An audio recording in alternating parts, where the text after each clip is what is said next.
Karibuni sana watazamaji wa Ezra Christian TV na hasa show ya Chumba cha Mawaidha.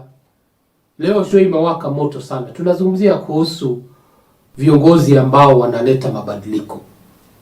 Na kufanya hivyo tuko na mshauri nasaha mwalimu Eliud, na ataweza kutuelezea hizo P5 ni P gani hizo hasa. Kwa hivyo wewe ambao unatutizama mahali pale, hebu starehe na usije ukagusa hiyo na kubadilisha channel, sababu leo tumeandalia show ambao wewe pia ukifika mwisho utasema kweli Bazuu leo pamoja na mwalimu wamefikiria. Vijana wetu wamekuwa na changamoto nyingi sana. Wengi wao wameingilia kwa unywaji wa dawa za kulevya, unywaji wa pombe. Wengine wala mbele hata nyuma hawana. Na tukiangalia katika takwimu ambazo tumepata kutoka nchi za ng'ambo na pia hata hapa Kenya. Kama juzi nilipata kutembelea gereza zetu. Na jambo la kunishtua ni kwamba baadhi ya wale vijana wako huko, wengi wao hawana baba. Ama baba hapatikaonekani kwa nyumba. Na imechangia kwa hao kuweza kuingia katika hiyo hali. Na wengine wanajutia, wanasema kama ningekuwa na baba, hii jambo ingekuwa tofauti sana. Kwa hivyo karibuni sana wale ambao ni wageni, na waomba kwa heshima uweze kufinya hiyo like, hata uandike comment hapo. Hizo comments zinatusaidia sana. Na zaidi ya hiyo, finya notification bell ili tuweze kujua, ili uweze kupata show hizi moto ambazo tunaleta na kuwaandalia. Kwa hivyo karibuni sana.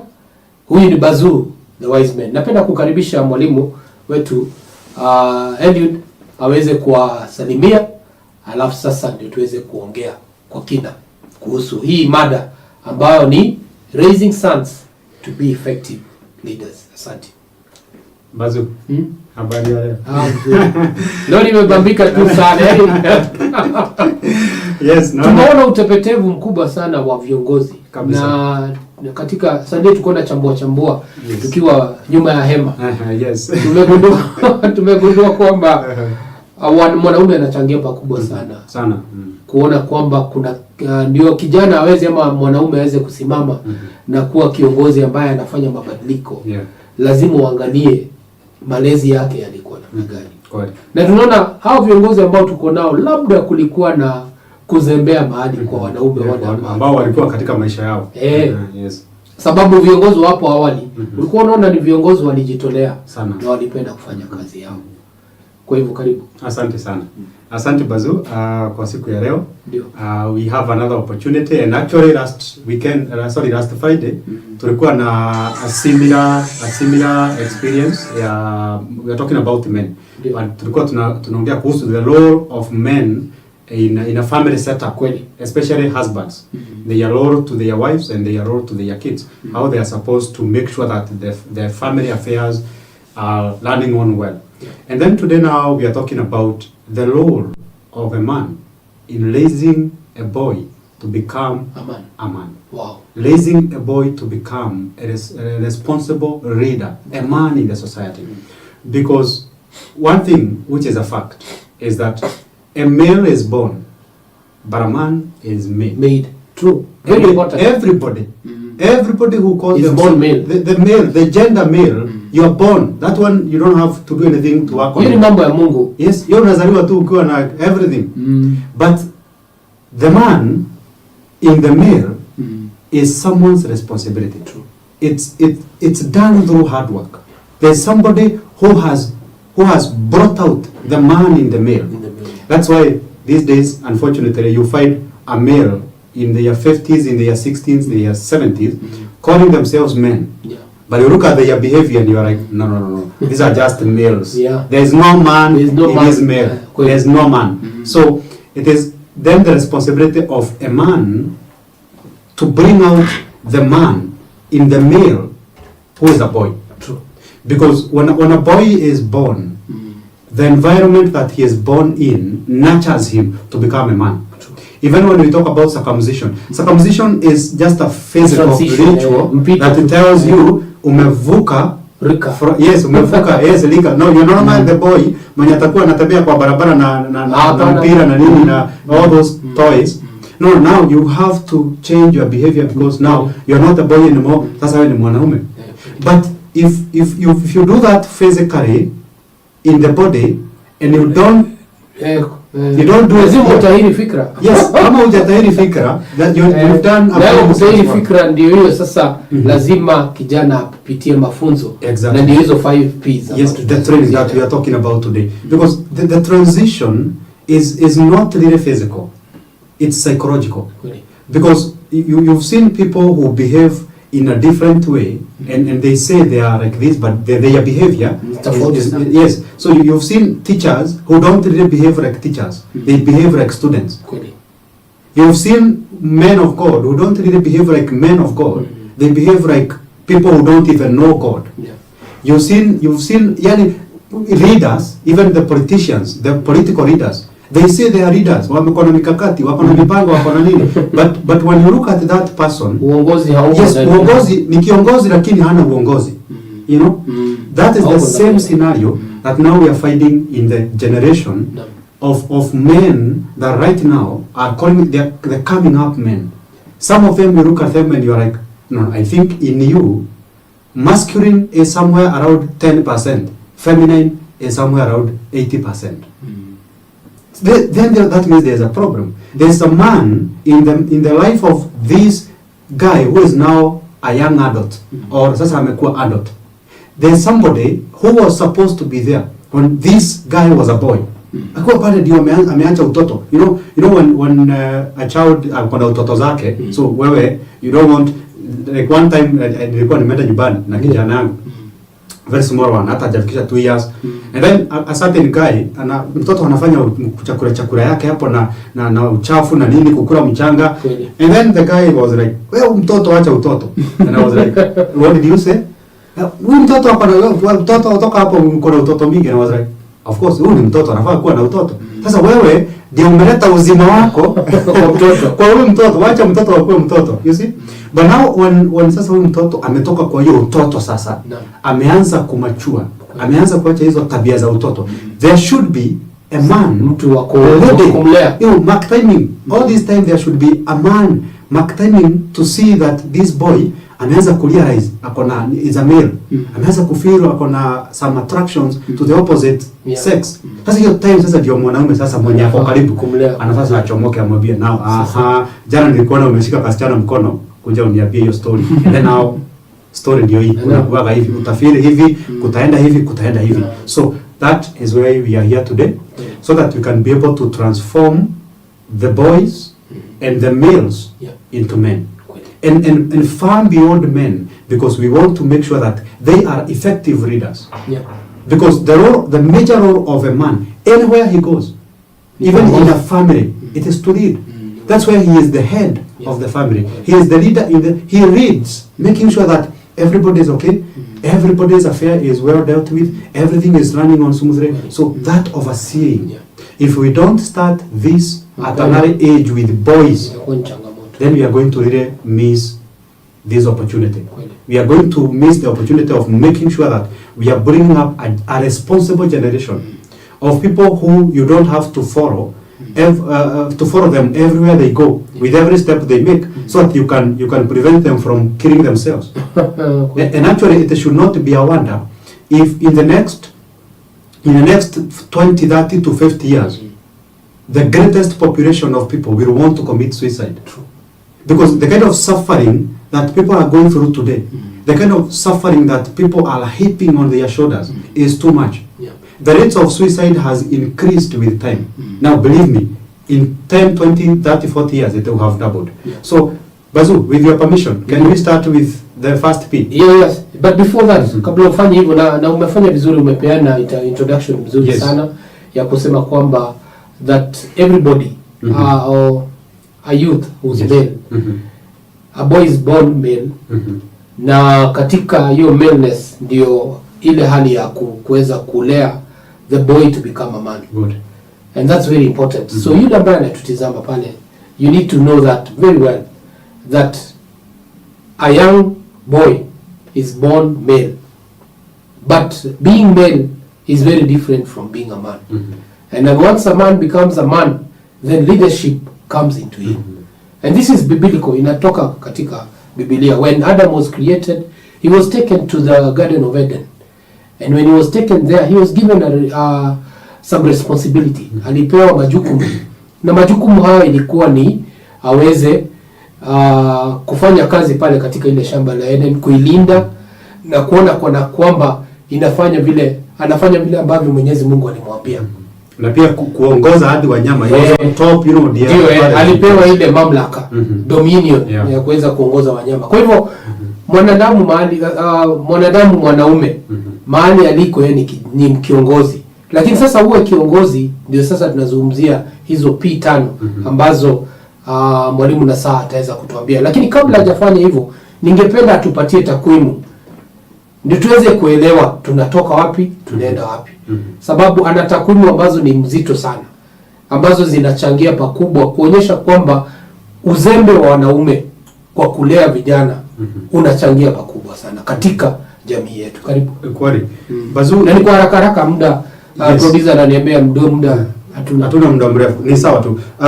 The statistics are really shocking because you come to realize that the gap created by the absence of a man, at some point, it is irreversible. There's nothing that can really be done to rectify that in most cases. Number one, those teenage moms, you've seen girls who have become teenage mothers. Wale wametunga mimba za mapema wakiwa shule, wengine hata maybe hawajaingia shule, at a very tender age. So the absence of a man makes a young girl 6 times more preference to become a teenage mother than when the father is present. Na hiyo tulizungumzia kwa show yetu.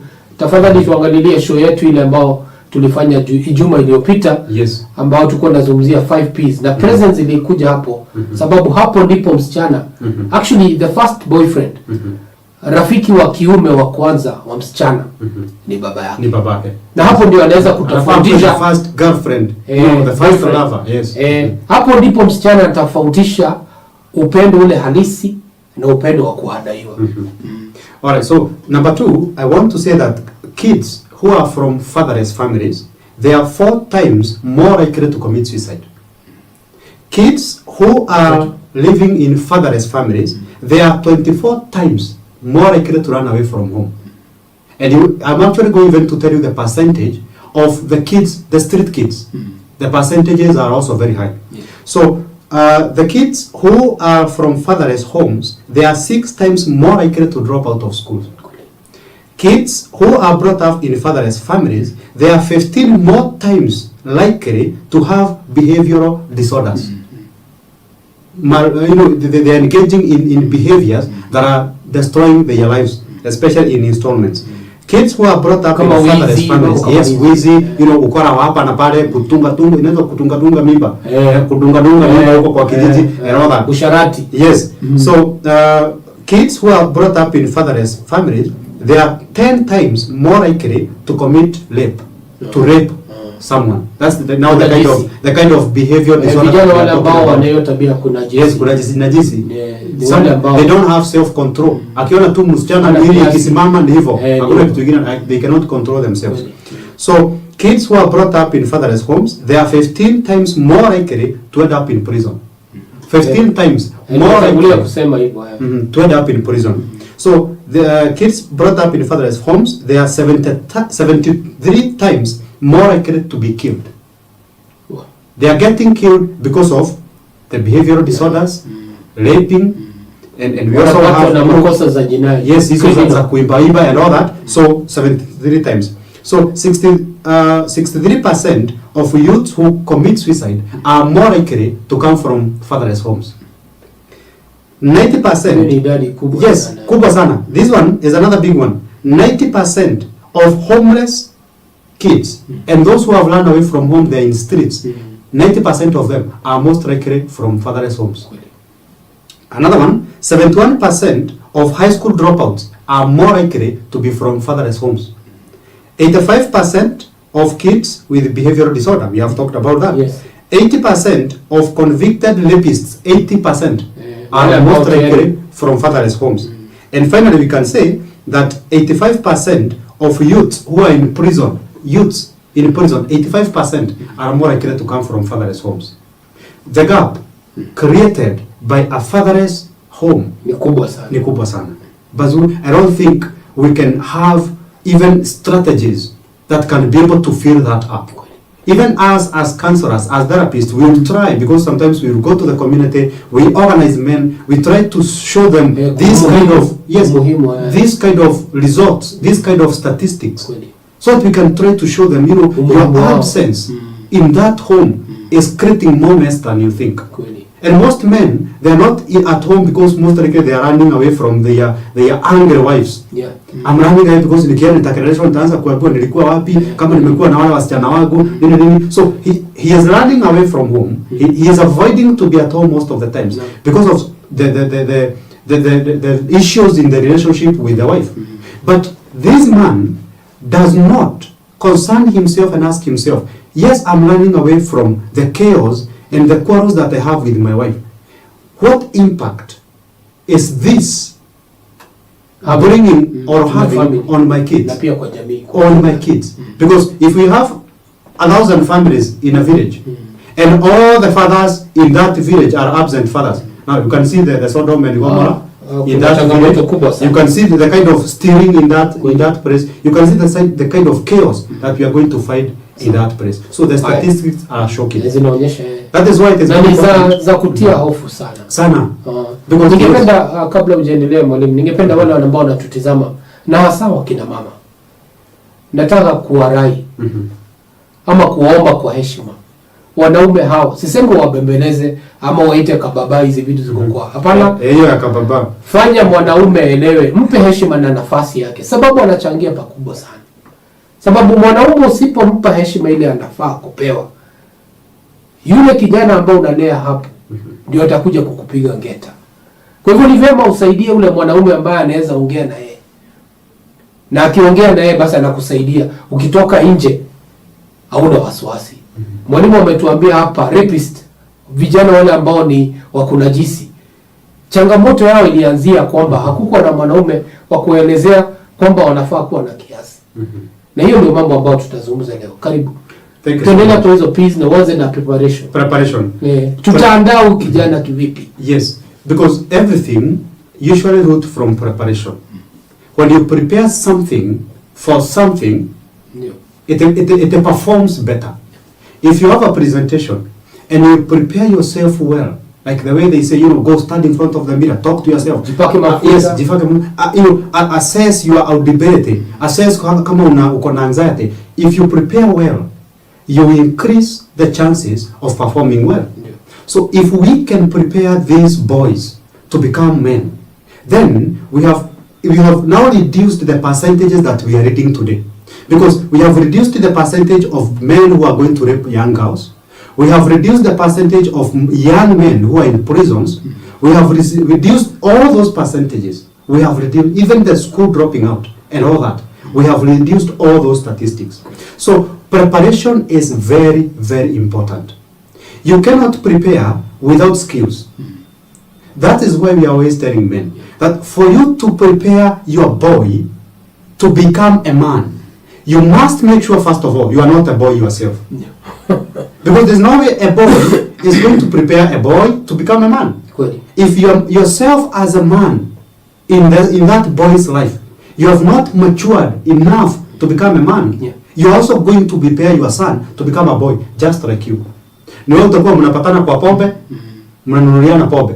Na mkimaliza kununuliana pombe, kila mtu anachukua msichana wake mwenye alikuwa na dance. Kijana anaingia room 104, babake anaingia room 105 na msichana. They can both do whatever they want. So those are two boys. It's a boy who brought up another boy. So as a man, you need to make sure that first of all, you've grown up. You've not just grown old. You've grown up to become a man. So that now you can be able also to prepare this boy to become a man. And an effective reader. I always tell men, and even women, ladies who are bringing up boys. Number one, you need to have in mind is that you're not just bringing up a son. You're bringing up a man. You're bringing up somebody's husband, and you're bringing up somebody's father. So you're not just bringing up a son. You're also bringing up a man, a father, and a husband. So you need to bring all these aspects together so that you can holistically prepare this man. Number one, morally. You need moral guidance to a boy. Because kijana, sasa wakati ameanza kukua a young adult, wakati yako pale teenagehood and you know, adolescence. So mwili imeanza kuchamuka because of emotions and feelings. And there, you are absent as a man to tell this boy, ukisikia mwili kichamuka hivyo, you need to do this. Yeah. Because if this boy is not guided by the father, yes. if this boy is not guided by the man, a mature man in his environment, then he will be guided by fellow boys. Yeah. And those fellow boys are going to misguide him. They will run into those chaos. So morals are very important for you to guide that. True. The virtues. Tell this son, you know, you need to be integrated here. You need to have this courage. You need to do this. You know, you need to own up to your mistake. Because most men that you see right now, they are messed up because they don't know how to own up their mistakes. And they run them from their fathers. We can't blame them. My dad never owned up his mistakes. Alikuwa anakuja anatuchapa sisi wote, tunaenda shuleni tukua tunalia, tukapata grades baya. He never owned up to that. Alikuwa anatuambia nini. So you need to be there to guide this young boy who is becoming a man. Number two, you need to make sure that this boy who is growing up, it has a vision, has a purpose. That's the second P. Purpose. Maksudi. Purpose is very important. Because if you don't have a purpose for anything, then you don't know what you are doing. Na mwanzo ni kama unazungumzia kuhusu maksudi. Yes. Jambo ambalo ungependa kutilia mkazo ni kwamba lazima kwanza huyo kijana ajijue kwamba yeye ni nani. Identity. Unajua kwamba haujijui basi maksudi hauna. Because you don't know who you are. So if you don't know who you are, and especially when it comes to worth, I'll tell you something that I encountered a few years ago that really told me that I needed to know my worth. Yes. So identity is very important. Because you identify you choose your purpose depending on how you identify yourself. Most of the times, your identity guides your purpose, it guides your actions, it guides your behavior. Those people who have no idea who they are, even you don't even have to go to the depths of identity. You just need to know, I'm a man, I should behave 1, 2, 3. That's the shallow aspect of, you know, being able to identify and know who you are. So if you don't know who you are going to do things that are not in alignment with who you are. So you need first of all to know, who am I? Why am I here? What should I be doing? So that you can do things that are in alignment with who you are. Self-worth is very important. One day, just a few years ago, I had a client. So the client came to me, and then as a counselor, so I was charging the client. So nikamwambia, now I charge I charge this amount for this session, for the session. Yes. So nikamwambia akateta akabagain, and then because I didn't know my worth, akabagain mpaka less than half of the amount. I had said, you know, I'm going to charge you 20,000. So alibagain, but pia mimi because nilikuwa nimesota akabagain akateremka mpaka 8,000 from 20,000 a few years ago. And then now I was like, after all, 8,000 at least nitalipa nyumba, at least alafu nitakula siku 2-3. And then I offered the service. Wacha ifike wakati wa kulipa. This guy alikuwa ameniambia, niko na sukari, niko naenda hospitali, niko na watoto sijui nini. Wakati wa kulipa, that guy alitoa pesa kwa mfuko, imefungwa na rubber band. Let me tell you, hiyo pesa iliniuma. Remembering that nilitoka 20,000. Nikashuka hadi 8,000. And then this guy alikuwa ameniambia venye amesota hana pesa. Akatoa pesa hivi, kitita cha pesa. It was I believe it was nothing less than 100,000. Akatoa hivi akanihesabia 8,000. I was like, what was I thinking? If I knew my worth, this person came to me because they needed my service. Yes. And here I am belittling myself. I don't know my worth. And from that moment on, I said, if you cannot afford me, see you around. Asante. Yes, go to so it is very important for you to know your worth. You cannot know your worth if you don't know who you are.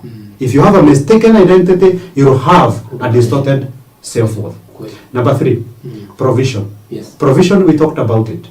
As a man, you need to be present to provide, present to provide, and not just money. Let your son know what it feels like to spend time with a man, to spend time with the father. Yes. I told you of a story of a boy who paid his father so that he can spend time with him. Akamuuliza dad, kazini unalipwa pesa ngapi? Akamwambia nalipwa 1000 every 1 hour. Akamwambia ni sawa. Akakaa after 2 weeks akamwambia dad, unaweza nipea 1000? Akamuuliza unataka pesa ya nini? Si umekula, si uko na bosi? Akamwambia tu dad nipea. Akamnyima, kijana akaenda kulia kwa bedroom. Babake akamfuata akamwambia now because hujai niomba pesa tena, wacha nikupe hiyo 1000.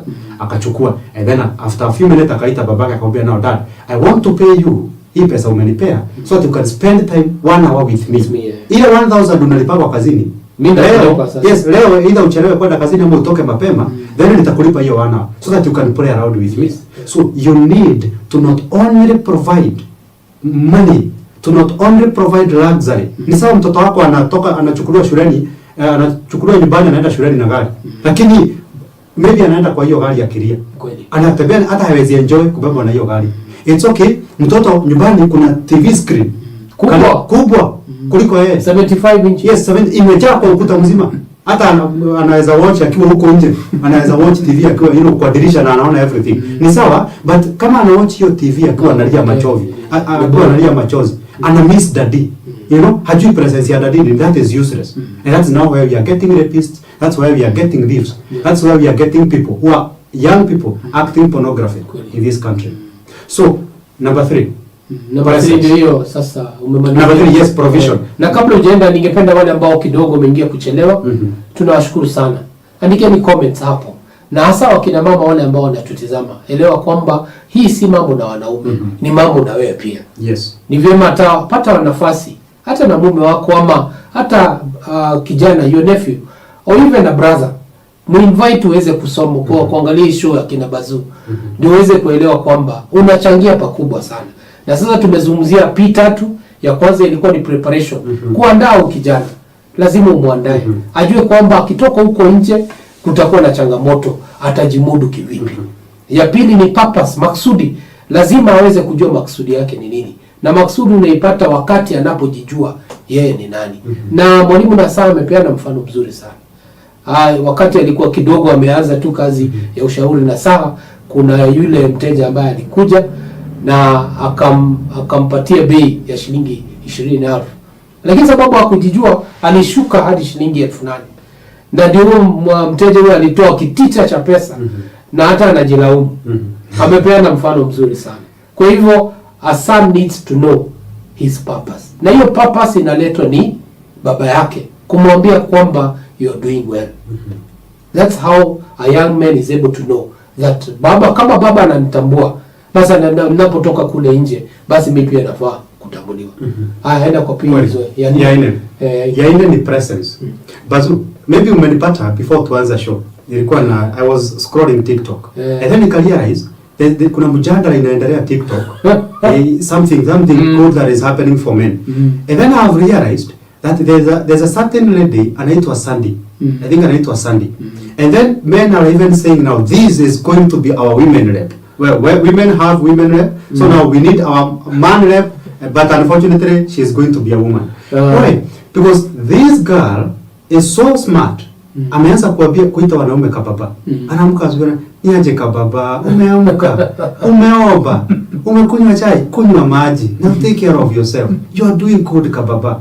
There's nothing that massages a man's ego than vitu kama hizo. And I think women are learning a lot from that. Because most men are craving for those kind of things. Yes, aitwe kababa, atendekezwe kidogo, aambiwe you are doing good, you are doing fine. Bila ile kuambiwa wewe ni mwanaume, be a man, wacha umama, wacha nini. No. You need that kind of tenderness. And I think ladies, you should watch that. Ndio mwanze kufanya hivyo manyumbani mwetu. Although I know also it might break a few homes. Kama mwanaume bibi yako akupata ukismile ukiitwa kababa, ni hivyo vita imetoka hapo. So presence is very important. Presence. So when as a father you are present in this boy's life, you are able to nurture him with every step. Unfortunately, most men are showing up when the boy the son is starting to take drugs in his 18 years.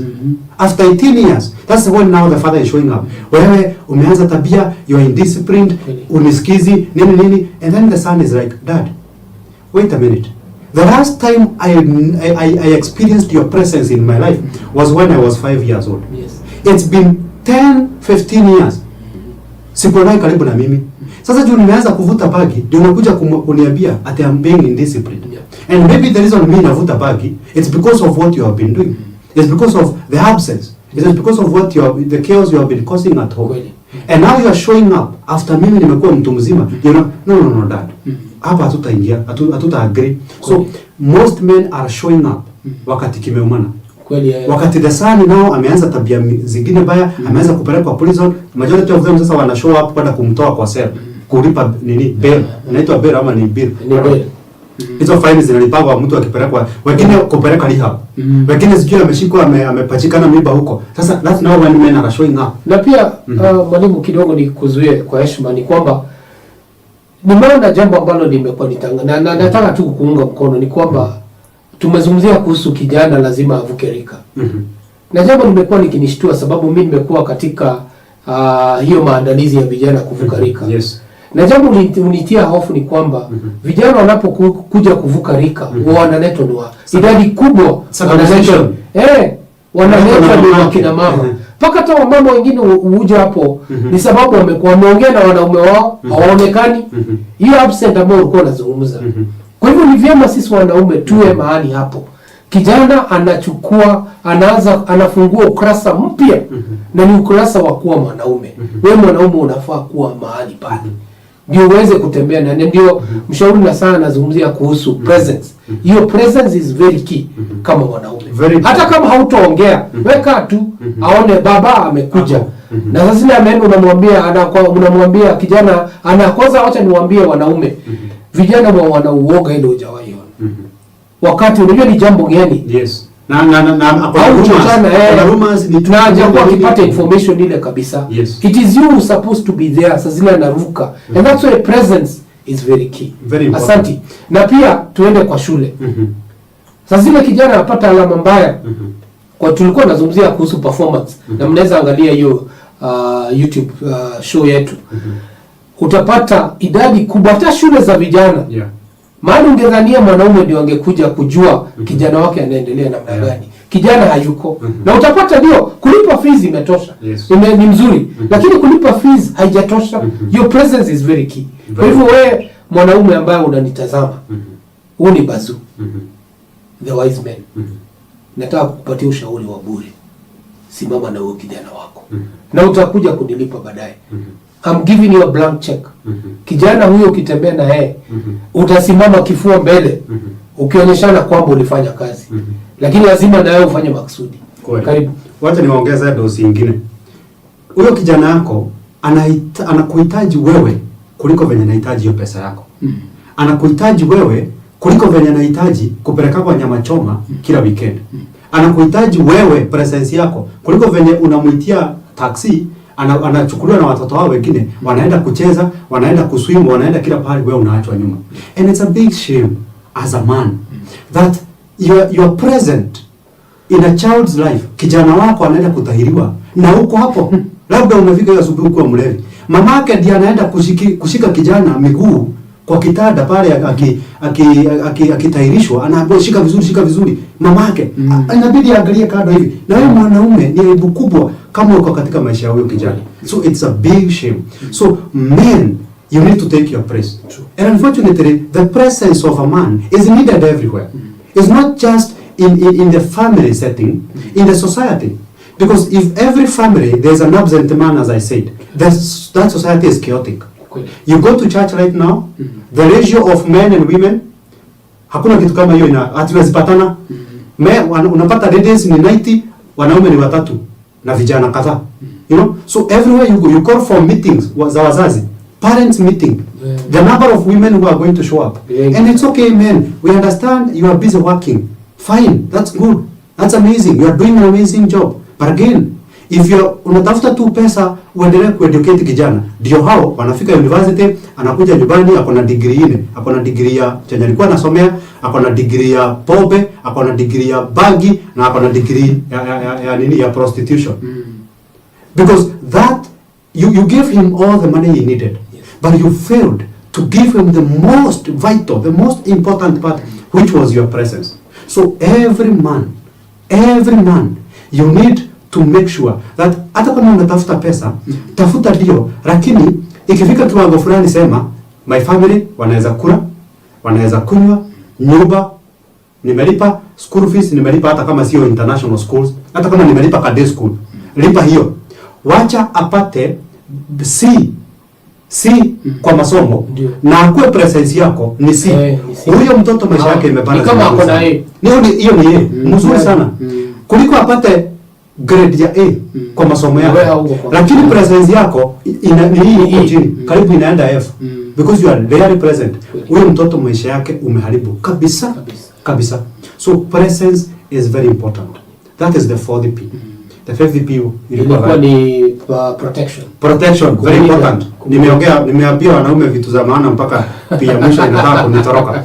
So that is very important, Bazoo. Because if you can protection is very important. And we are not just talking about, being a bodyguard. No. Believe me, Bazoo. If you ever see a father who is following up his son everywhere he goes, akienda kanisa lazima amfuate, make sure amerudi nyumbani. Akitumwa kwa duka lazima angalie anatembea na nani.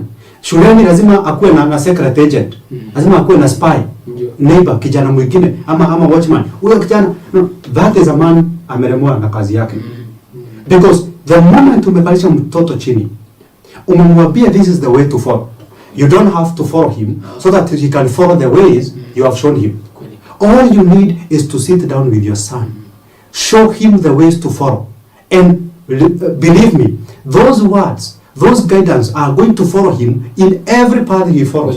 You don't have to follow him with every step he makes. You need to protect your son from negative external influences. You need to make sure. Mfano kama movies zile ambazo una watch. Yes, unapata kijana ni ako na 15 years. Lakini ile movie ame watch ni zingine zinaitwa aje? Which one? So this is 365 days. Yeah, zingine the entire movie is a pornography. It's just a few places unaona watu wamevalia go, but everything else is more pornographic. It's actually even more pornographic than even watching pornography itself. Unapata pia mzazi mwanaume mzazi amekaa chini na kijana wake wako hapo wana watch movie imeandikwa 18+. Na kwa tu hapo relax na popcorn. Anarusha tu kamoja. Now what people are kissing, watu wanatoana nguo, watu wanavuja vitanda kwa movie, watu wanavuja nyumba kwa movie juu ya venye wametoa huko. And then wewe kama mwanaume umekaa tu hapo chini na kijana wako. Are you not asking yourself, ni sawa wewe uko na bibi as a husband? Yeah. Wewe uko na bibi, mwili ikikuwa moto juu ya movie mnawatch imeandikwa over 18 iko na sex scenes na kijana wako. Wewe uko na bibi, utaenda muenda msherehekee kwa nini? Kwa bedroom yenu. Huyu kijana wako na hata girlfriend hana, ataenda wapi? Sasa nao hao ndio wanafanya masturbation. Ataenda kunyonga manike. Siku hizi si haiti kunyonga manike, wanajiita kujinajisi. You're going to rape yourself. So wanaenda kujinajisi huko kwa bedroom. And it is only because as a father you have exposed this child to explicit sexual contents that are beyond his age. So wacha huyu kijana amachue. You actually supposed to show the negative effects of this. Sio kukaa chini muwatch na wewe na yeye.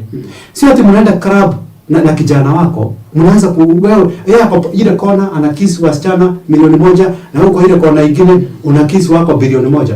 That's a big shame. A big shame. So protection is very important. And as you are protecting your son from external negative influences as a man, you also need to make sure that you are also protecting your son from your own negative influence. Because we have toxic parents. We have toxic fathers. Because as a man, kama unakuja nyumbani ukiwa mlevi, you are a toxic parent. Kama unakuja nyumbani unakopanisha kila mtu nyumbani, you are a toxic parent. Because what kind of traits and morals and behaviors are you instilling kwa maisha ya huyo mtoto? So as you protect them from external negative influences, you need to make sure that your own influence to that child is very positive. Ndio usimprevent kukuliwa na fisi huko nje. Na wewe sasa uko kwa nyumbani, wewe ndiye mbwa koko. Ndio mimi mbwa koko amenaitwa hapo. You know? So wewe sasa ndio unakuja kumkulia kwa nyumba. You know? So you prevent them from interacting with friends who are going to influence them to take drugs. Akifika nyumbani unamtuma akuende hadi akununulia bagi na sigara na pombe. You know? So you need to protect your son. And fathers, men, let me tell you this. One of the most amazing way you can protect your sons is by being a perfect example. If your son has to know that domestic violence is not good, let him learn from you. If a son has to learn that kutoka nje ya doa ni vibaya, wacha asome kutoka kwako kama mwanaume. If your son has to learn that drugs are not good, let him learn from you. Because there's no way that you are going to use drugs. Unaleta wanawake wengine kwa hiyo boma, unapiga mama yao, unatesa mama yao, wao wenyewe unawatesa na jaa na nini, and then you expect him to be a different man. No, he's going to be an exact replica of yourself. He's just going to behave like the way you are behaving. And that's why now these days unapata mwanaume anasema, huyu si kijana wangu, hizi tabia hata ziko kwenu. No, hizo tabia hata ziko kwenu, ziko ndani yako. There are things you didn't tell him to do, but the way you behaved, you showed him to do those things. Yes, tabia zako, because when we are born, we learn best and we start learning by observation. Yes, mtoto anaanza kutembea wakati ameona umeinua mguu yako umeweka na yeye anainua yake anatembea. Mtoto, whatever the behavior within the house, that's how the kids behave. So if you want your son to behave like a man, as a husband, as a father, behave like a man. Let him learn from you. If he doesn't learn from you, he will run from the society. And the society doesn't have mercy. They will teach you the things you don't want him to learn. Asante. Yes. Asante mwalimu na saa Eliud. Nadhania wale ambao wanatutizama wameweza kuona kwamba hizo P's 5 ni muhimu sana. Alianzia kuzungumza kuhusu preparation ambao ni kuandaa kijana wako. Ya pili ilikuwa ni purpose, lazima awe na maksudi, na tukaelewa kwamba purpose inatoka kutoka yeye, lazima akuwe anajitambua na anajijua yeye ni mtu aina gani. Ya tatu ilikuwa ni presence, lazima uwepo wako uwe mahali pale. Na hapo ningependa kuongezea ni kwamba msemo unasema hivi, a boy is made a man by another man. Nitarudia tena kwa yule ambaye anasema hey Bazuu unakimbia. A boy is made a man by another man. Nenda wapatia mifano. Sasa unaona vijana wanatia vipuri. Na sina shida na kutia vipuri. Hata zamani watu walikuwa wanatia vipuri.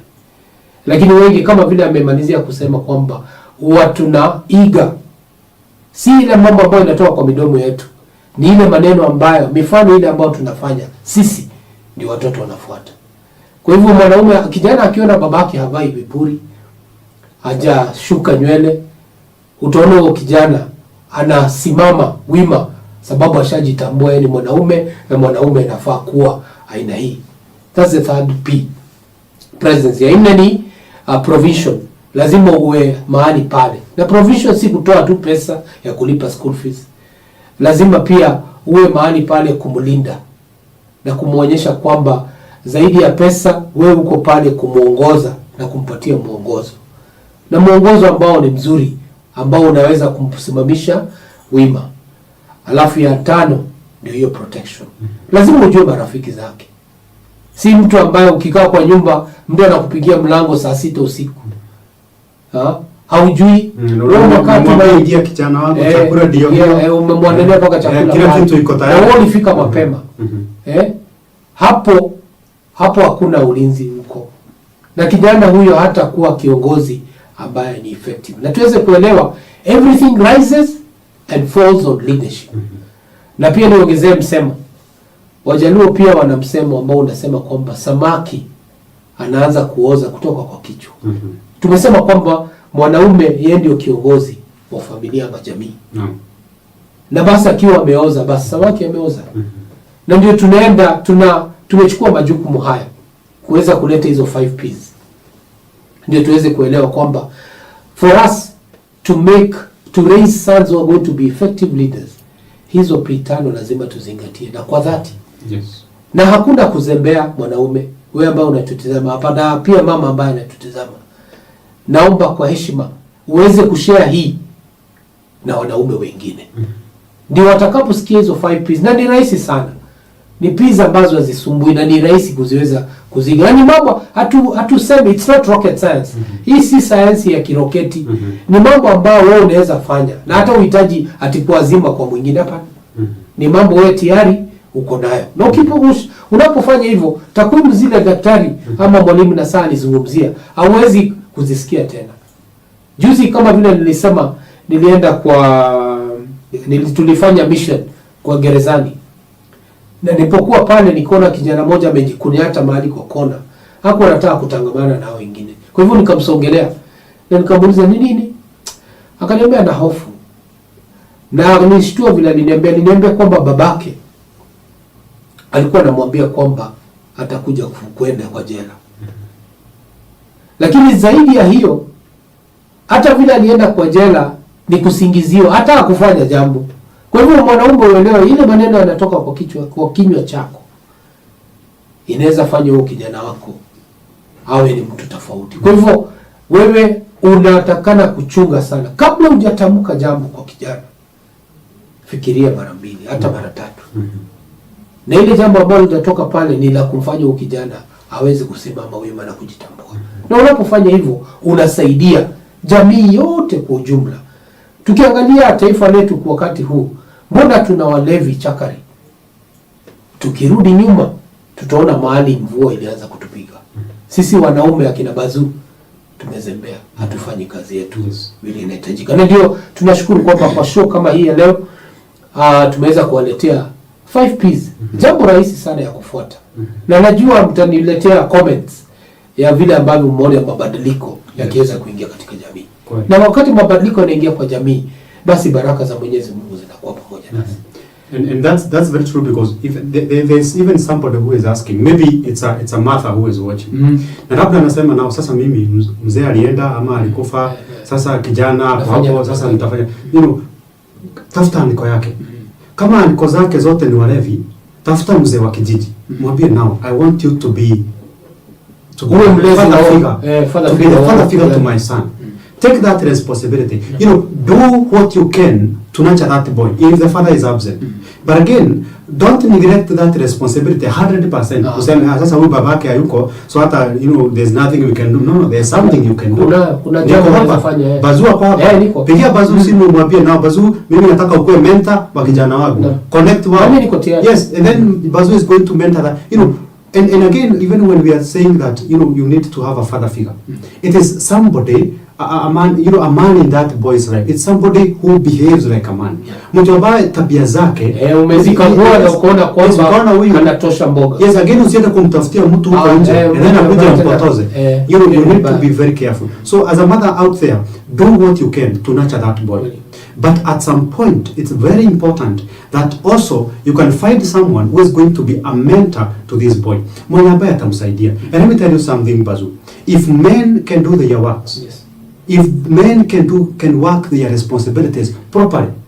Right now, as I've told you, Sadi mwenye ako TikTok, ndiye anafanya kazi ya wanaume wenye wameshindwa kufanya kazi zao. Ndiye anaita watoto wa wenyewe kama so that now they can feel that love that they never felt.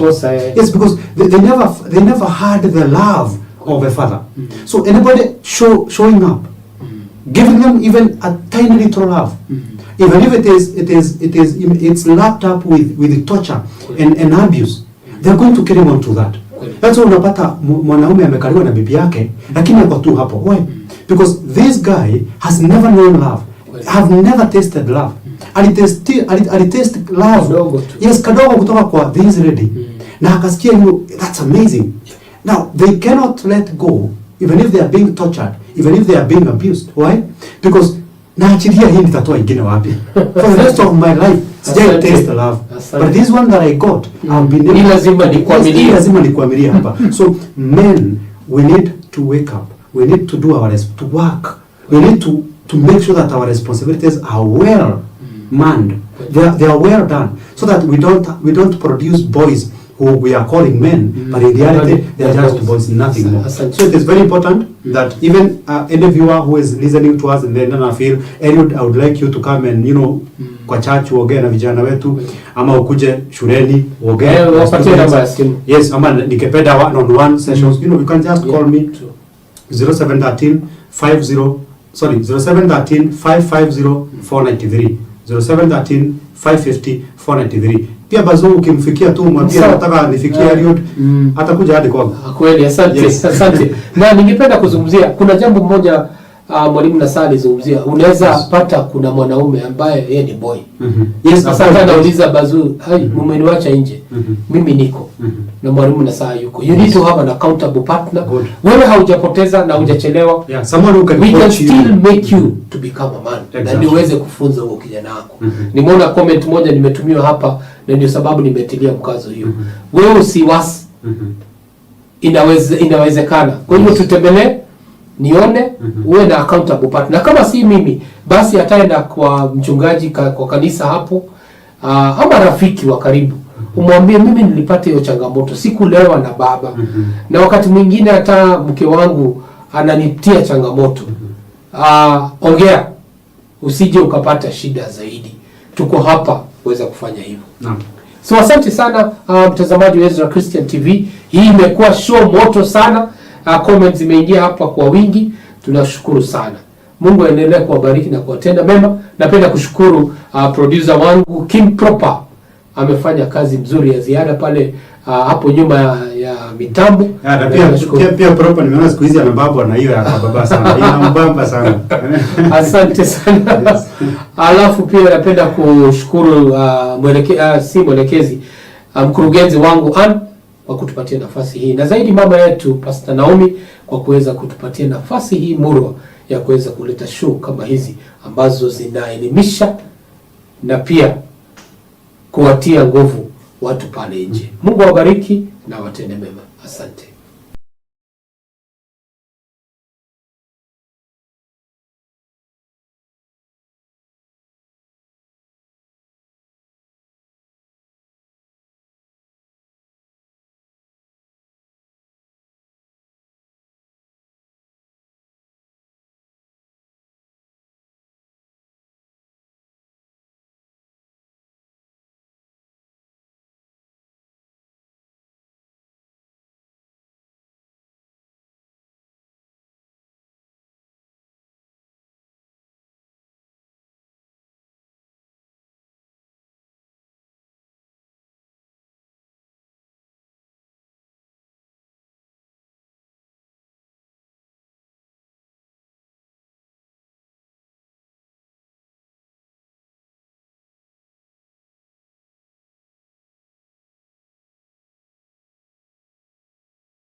Thank you.